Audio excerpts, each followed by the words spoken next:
Welcome back to Drink to Us Part. Today we are going to be talking about shameful drinking moments. That's every fucking day. Well, it was pretty. But the real shit, the really embarrassing ones, the moments that should have made us stop drinking then. That made us drink more. But then we carried on. So yeah, that's where we're going to start with today. It's not going to be easy. Some of the stories are pretty shameful, but yeah, gonna air them out. Have you got any? You ain't got half as many as what I've got. Well, I never really got that. Like, to be fair, I think I had a very young experience with one of my best mates when we were drinking as kids that sort of frightened me a little bit. Yeah. I think, if that was just, there was 4 of us. Parents had gone away. One of my friends had got a garage, so we decided that'd be a great idea that we're going to camp in the garage. Parents had said, yeah, that's fine. So we were all camping in the garage. The old school White Lightning. Decided we were Billy Big Balls. Started necking White Lightning. Yeah. And we were all pissed. Yeah, very pissed. But one, I'm not going to name any names because obviously they probably watched this. But he was lying in his sleeping bag asleep on his back, and all of a sudden started being sick and choking. All right, yeah.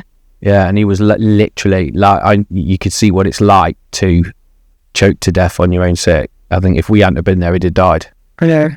I remember dragging him outside, me and 2 of the other lads dragging him outside, chucking him in a hedge head first down. The lads whose house was more interested in the garage floor being covered in sick.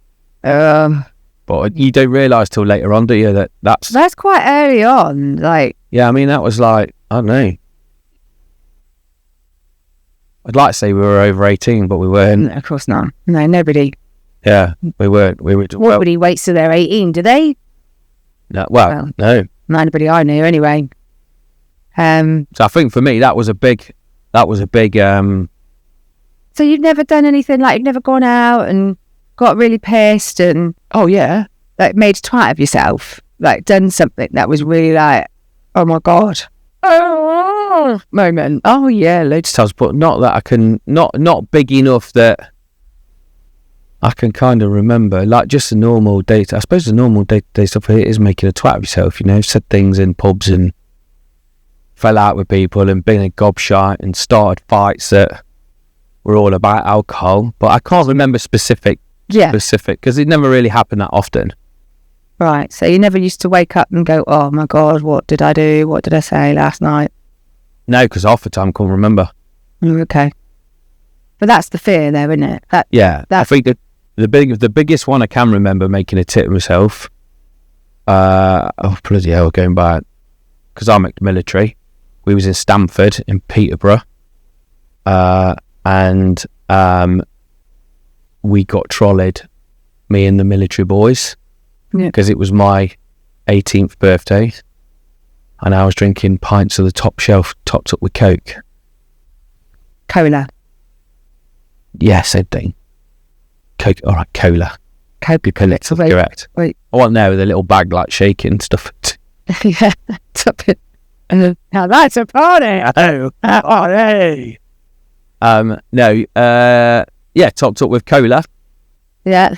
And,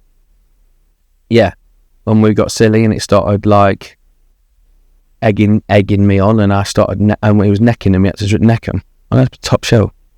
Yeah. I couldn't drink Southern Comfort after that day. No. Full stop. No, I think everybody has a drink that you got so drunk on that you just can't face it anymore because it makes you feel so sick the next day. I was rolling around in the middle of Stamford being sick. Couldn't control myself. I actually think I pissed myself that night as well. I pissed the bed. Yeah, I think that was a bit, That makes me feel a bit better then about some of the things I'm going to share. To be fair, actually, I think I've done that quite a few times. Piss the bed? Yeah. Got that drunk, I've pissed the bed, yeah. I have done that a few times, yeah. I had a really nice hi-fi. I mean, for the newer generation, that's a stack system that we used to be like our best. It plays music.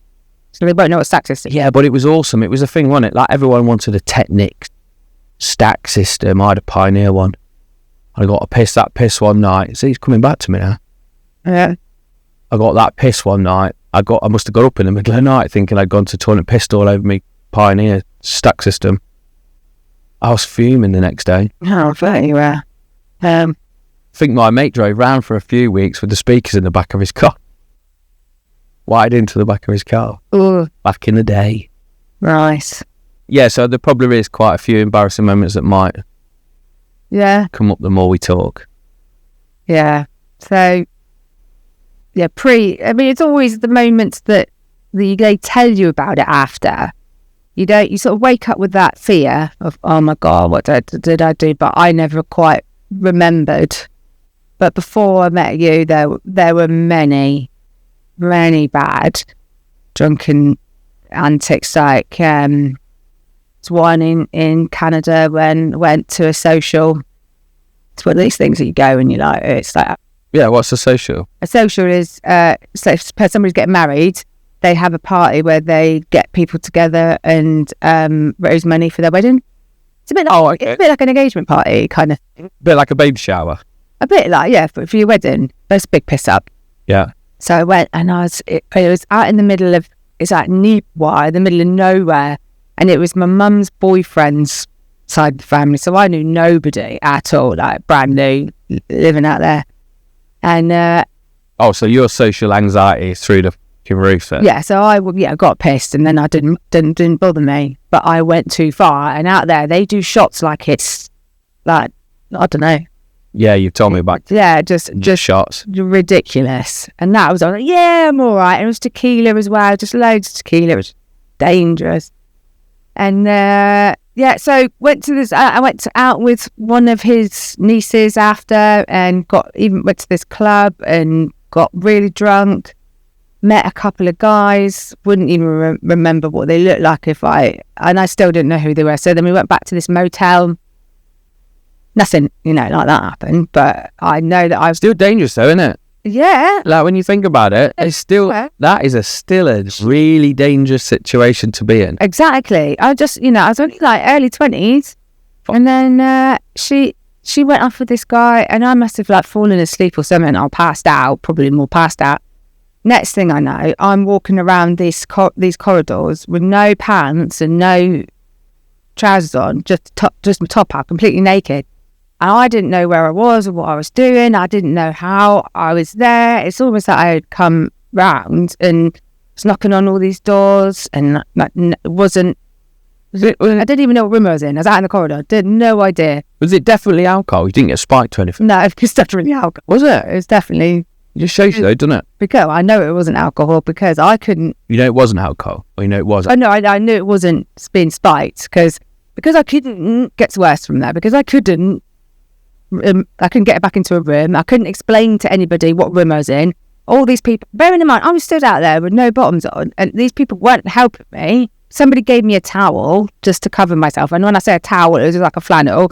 So I was like stood there like this, like, can you help me? I don't know where I am. I don't know what I'm doing, and nobody would help me. Nobody, like, and there were younger people as well. They just stood there like as if I was a crazy person. But I mean, I must have looked like a crazy person. So I didn't know what to do. So the only thing I could think of was to call sort of payphone. And I didn't know where my mum was staying. I didn't know the name of where my stepdad at the time, well, I guess her partner was. So all I could think of was call the police. So I dialed 911. They couldn't come to get me. I couldn't explain what I was doing there or why I didn't have any pants or trousers on. So they took me to the hospital where I was there for hours having all sorts of examinations and blood tests because they thought that something bad had happened to me, which was, great service. And I couldn't find mum anywhere. And about that, because they'd done all these tests, it put in my head that something had happened. I was like convincing myself, oh my God, something really happened to me. And then they finally located my mum, which was apparently there's loads of Lewandowski's in Newport while they called a lot of people in the middle of the night to try and find my mum.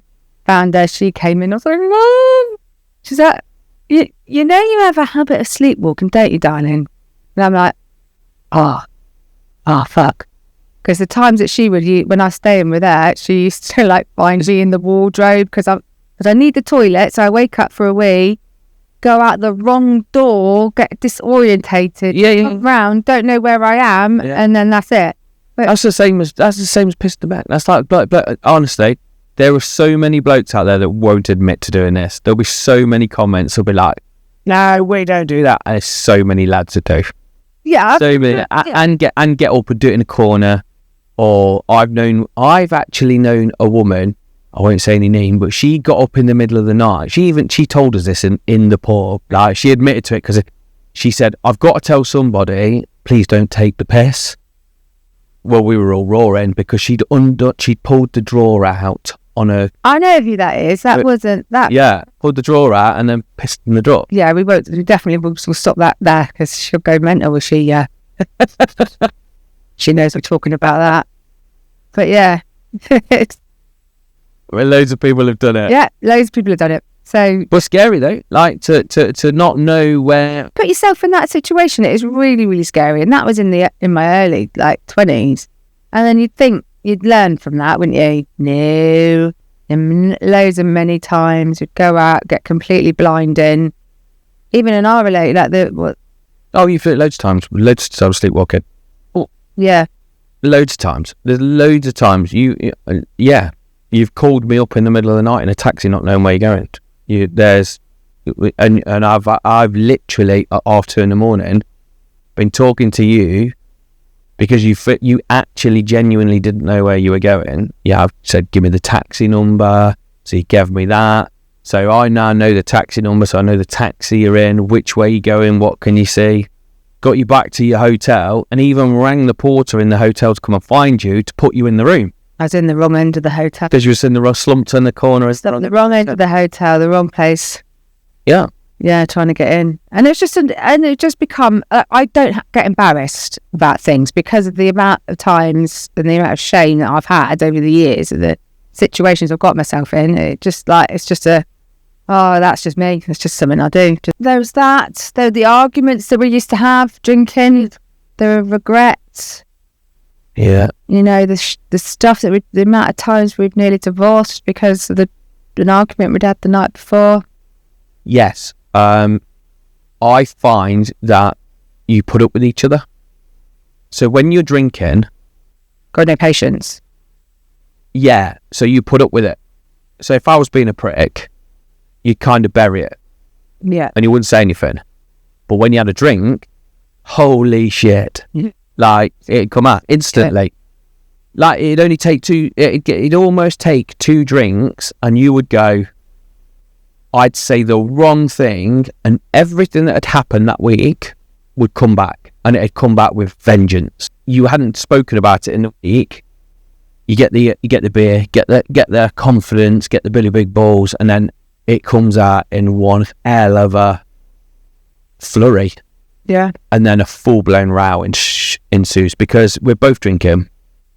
So then I'm like, you're coming at me, I'm coming at you. And then before you know it, it's World War III.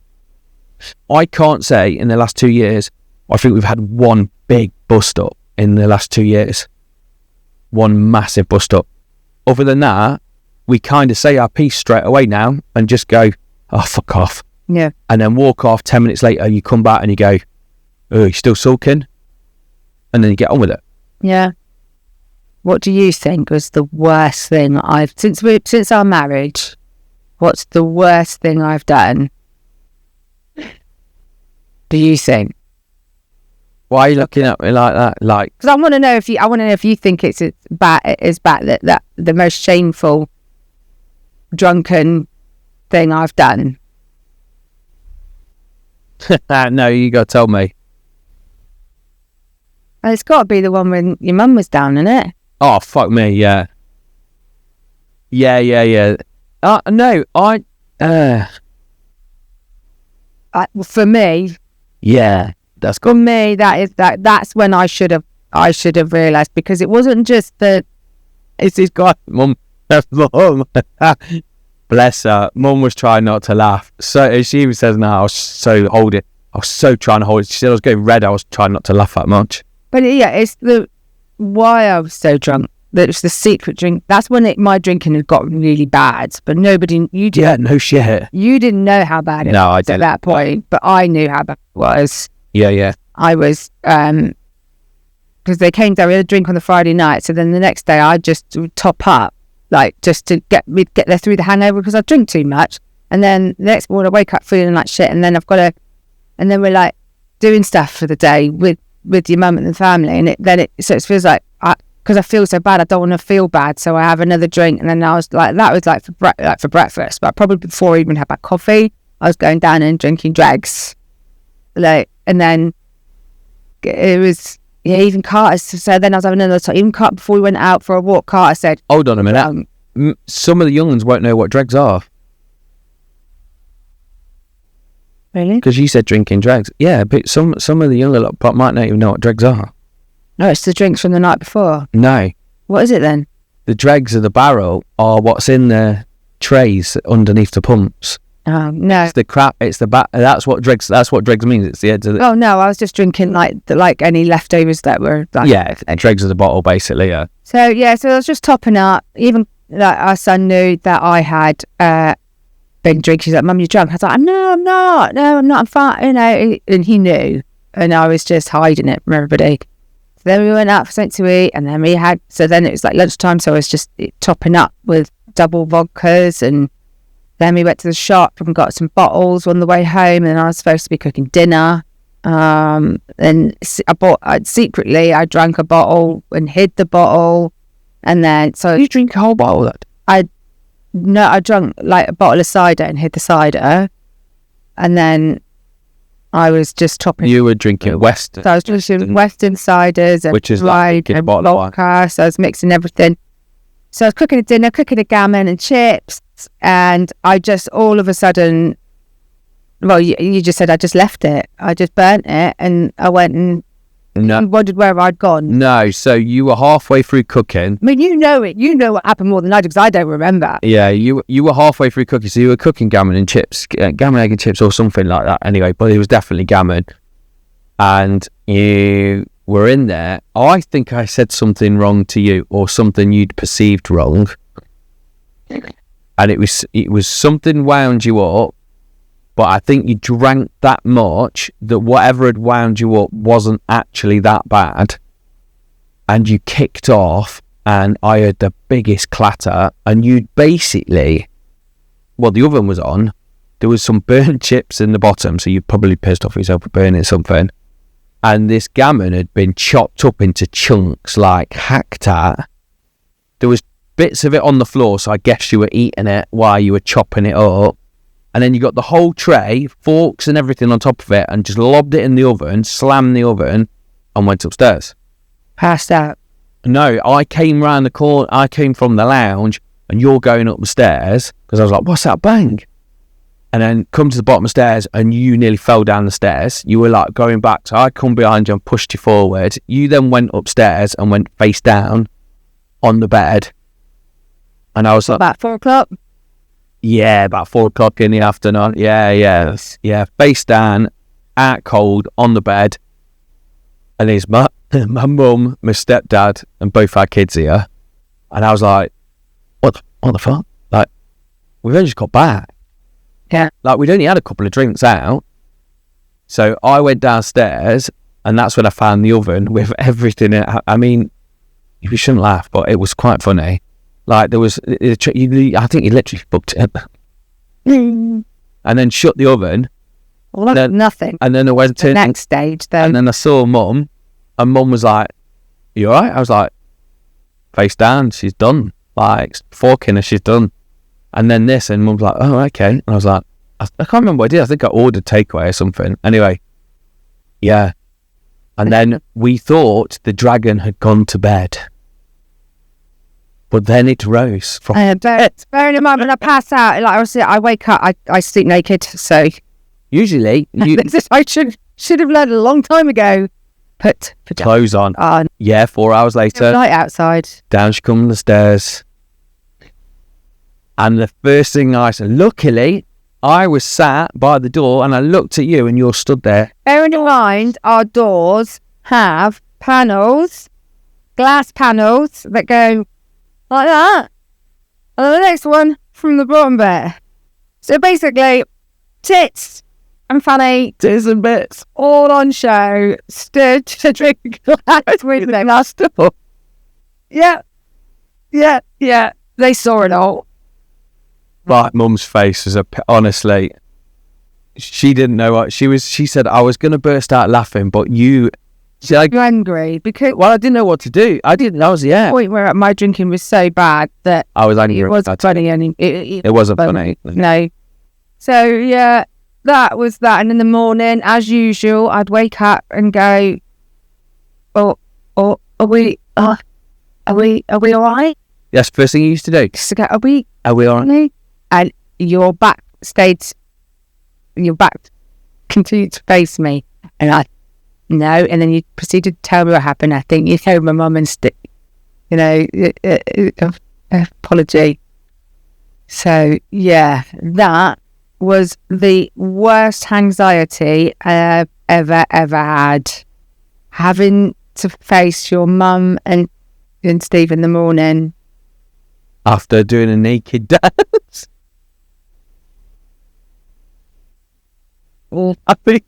I mean, I was angry, but there is nothing compared to that, what you had to do in the morning.